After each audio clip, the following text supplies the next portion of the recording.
Chapter 9: Power of the Mastermind, the ninth step to riches, the driving force. Persistence creates faith.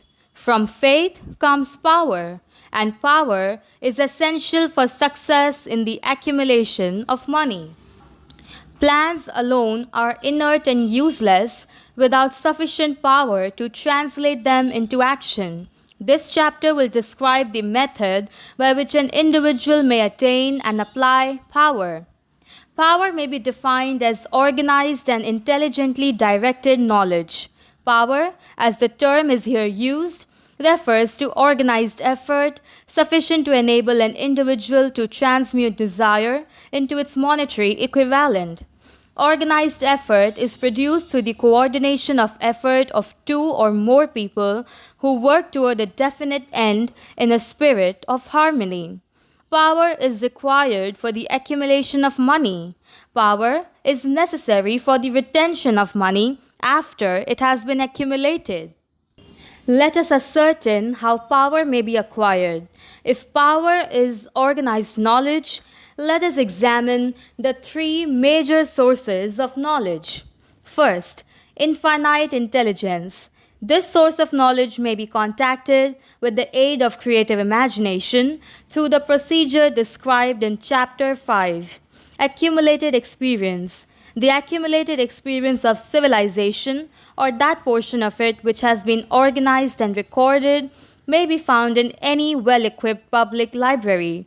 An important part of this accumulated experience is taught in public schools and colleges, where it has been classified and organized. Third, experiment and research. In the field of science and in practically every other walk of life, people are gathering, classifying, and organizing new facts daily. This is the source to which one must turn when knowledge is not available through accumulated experience. Here, too, the creative imagination must often be used. Knowledge may be acquired from any of the foregoing sources. It may be converted into power by organizing it into definite plans and by expressing those plans in terms of action. Gaining power through the mastermind. The mastermind may be defined as coordination of knowledge and effort in a spirit of harmony between two or more people for the attainment of a definite purpose. No individual can have great power without availing himself or herself of the mastermind principle.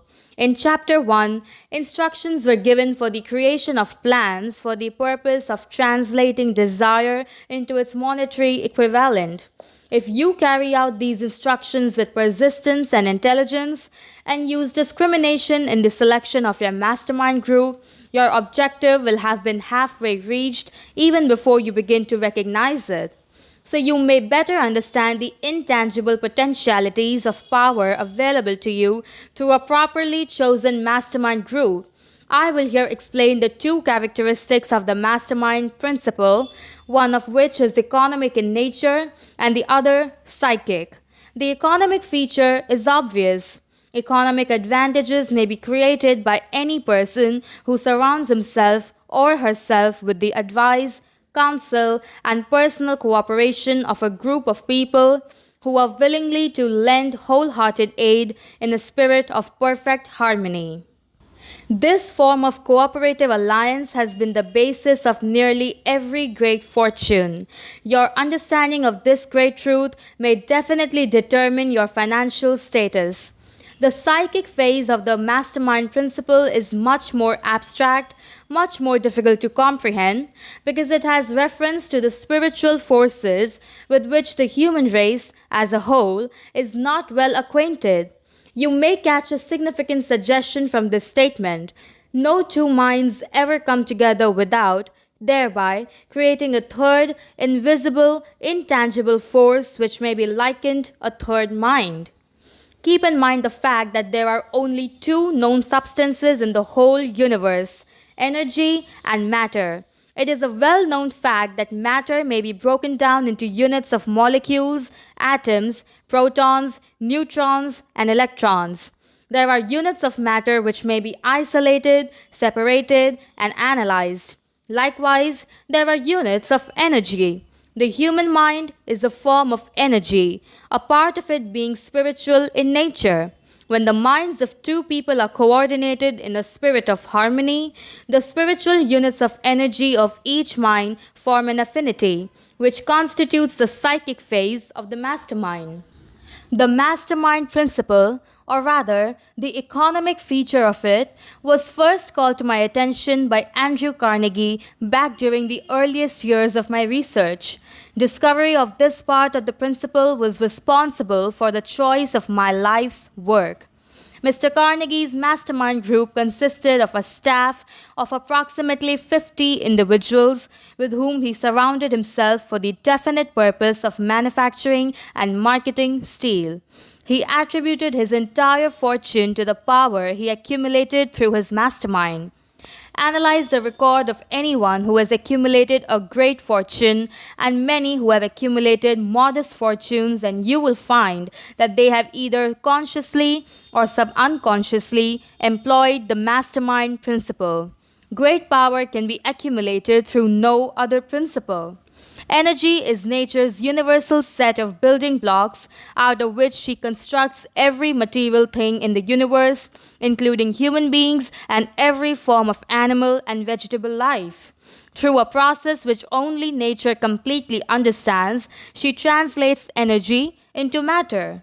Nature's building blocks are available to humanity in the energy involved in thinking. The human brain may be compared to an electric battery. It absorbs energy from what may be called the mysterious unifying force of the universe, which permeates every atom of matter, including the atoms that compose the human brain, and fills the entire universe.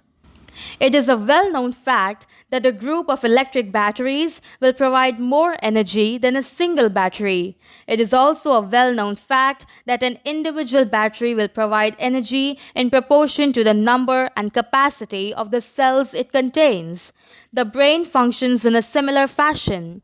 This accounts for the fact that some brains are more efficient than others and leads to this significant statement. A group of brains coordinated or connected in a spirit of harmony will provide more thought energy than a single brain, just as a group of electric batteries will provide more energy than a single battery.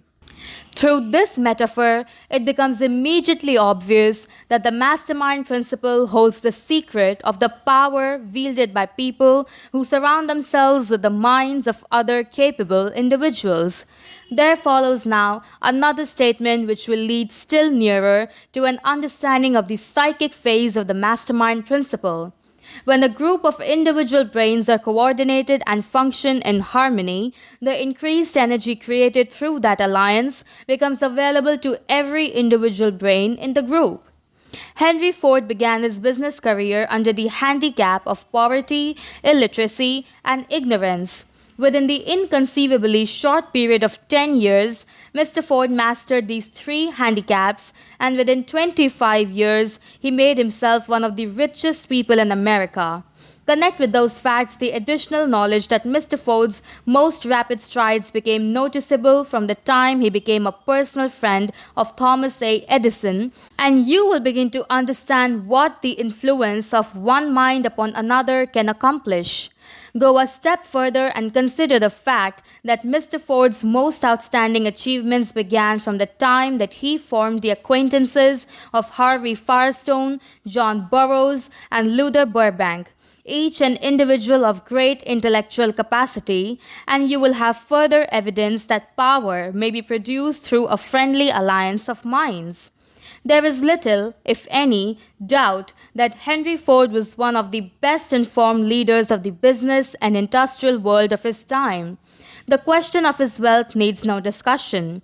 Analyze Mr. Ford's intimate personal friends, some of whom have already been mentioned, and you will be prepared to understand the following statement. Individuals take on the nature and the habits and the power of thought of those with whom they associate in a spirit of sympathy and harmony. Henry Ford whipped poverty, illiteracy, and ignorance by allying himself with great minds whose vibrations of thought he absorbed into his own mind. Through his association with Edison, Burbank, Burroughs, and Firestone, Mr. Ford added to his own brain power the sum and substance of the intelligence, experience, knowledge, and spiritual forces of these four individuals. Moreover, he appropriated and made use of the mastermind principle through the methods of procedure described in this book. This principle is available to you. I have already mentioned Mahatma Gandhi. Perhaps the majority of people who know anything about Gandhi look upon him as merely an eccentric little man who went around without formal wearing apparel, making trouble for the British government. In reality, Gandhi was not eccentric, but he was the most powerful man alive during his time, judging by the number of followers he had and their faith in him. Moreover, he is arguably one of the most powerful individuals who have ever lived. His power was passive, but it was real. Let us study the method by which he attained his stupendous power. It may be explained in a few words. He attained power through inducing more than 200 million people to cooperate with mind and body in a spirit of harmony for a definite purpose.